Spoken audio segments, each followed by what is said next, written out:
The lunchroom was loud, but everyone fell silent when the crash echoed. The sound was sharp, metallic like bones breaking. For a few seconds, no one moved. Then all eyes turned toward the girl lying on the floor, her wheelchair in pieces beside her. Emily Carter's hands trembled as she tried to push herself upright. Her lunch tray was overturned, milk pooling on the tiles. Across from her, 3 boys laughed that deep, cruel kind of laughter that feeds on humiliation. And in the far corner, someone stood frozen, phone in hand. They weren't recording, they were texting. The message read, "Tell him now, tell her brother." Before I go further, I need you to imagine this moment a cafeteria of over 200 students and not one of them stepping forward to help. If this makes your heart ache, please take a second to like this video and subscribe to The Soul Narrative so we can keep telling stories that matter. Emily's face burned red as she kept her eyes on the floor. She didn't want them to see her cry. She had learned long ago that tears only made the bullies hungrier. She was 16, a junior at Madison High in Cedar Grove, Ohio. A car accident 2 years earlier had left her with a spinal injury. Since then, the wheelchair had been part of her life, and so had the whispers, stares, and subtle exclusions. But today wasn't subtle. Today was war. The ringleader, Derek Miles, stepped forward, his smirk wide and unapologetic. "Oops," he said. "Guess those wheels weren't built to last." The other 2, Cole and Brandon, chuckled like hyenas behind him. Emily didn't answer. Her hands were shaking too badly. From across the cafeteria, the assistant principal finally began walking over, but her pace was slow, too slow. By the time she reached Emily, the boys were already strolling away, high-fiving each other. That night, Emily didn't tell her parents. She didn't have to. Her older brother, Luke Carter, already knew. Luke had been gone for 4 years, serving with the U.S. Marines, tough as steel, disciplined as a drill sergeant, but to Emily, he'd always been the big brother who carried her piggyback when she got tired, who stood in the rain waiting for her school bus. And now Luke was back. He didn't say much when he heard what happened, just sat there at the kitchen table, jaw tight, eyes cold. But Emily noticed the way his knuckles whitened around his coffee mug. "You don't need to do anything," she said quickly. "It's fine." Luke looked at her then, and his voice was low, steady. "No, Em, it's not fine, and it's not going to happen again." The next morning, Emily dreaded going to school. She knew Luke wouldn't just let it slide, and part of her feared what that meant. She'd seen him in uniform, seen the discipline, the intensity, but never seen what that looked like when it was personal. By lunchtime, the cafeteria buzzed with a strange energy. Word had gotten around that Luke Carter, the Marine, was in the building. Some thought it was a rumor.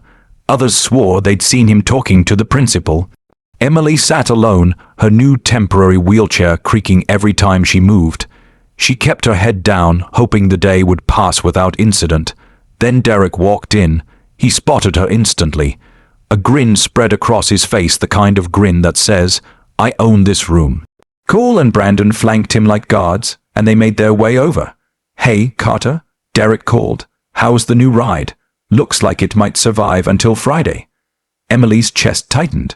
Her fingers curled into fists on her lap. She wanted to tell him to leave her alone. She wanted to fight back. But before she could say a word, a shadow fell over the table. Luke stood there.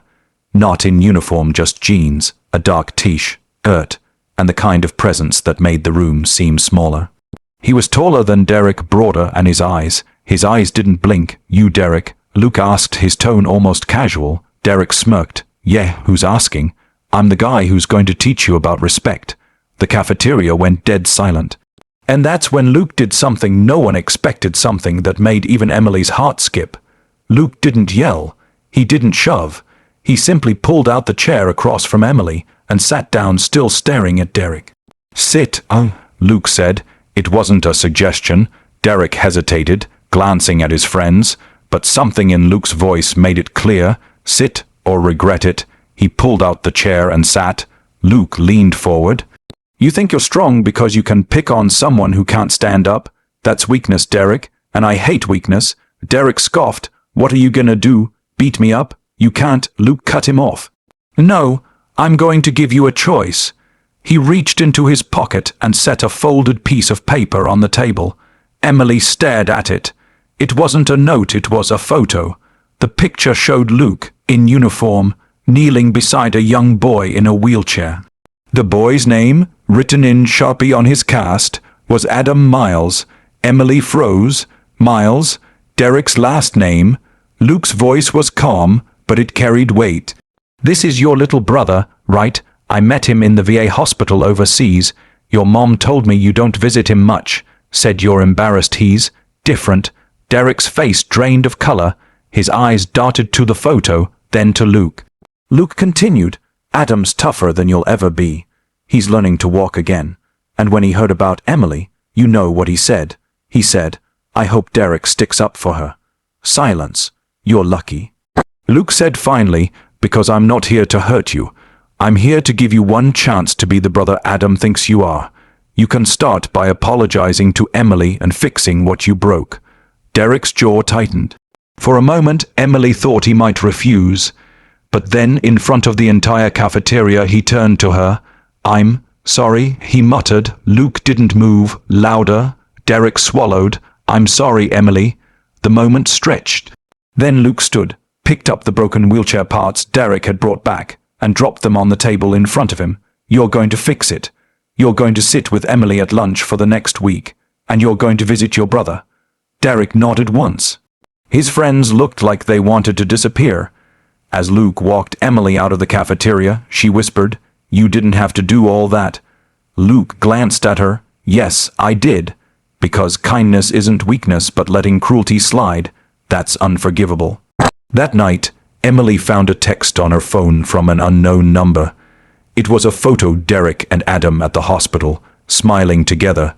Below it was a message, "Thanks for the push." Emily smiled through her tears. For the first time in a long while, she believed things could change.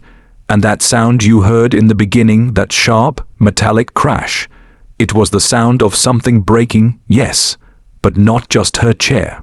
It was the sound of cruelty losing its grip. If this story touched you, please like this video and subscribe to The Soul Narrative. Your support helps us share more stories of courage, justice, and the power of standing up for what's right.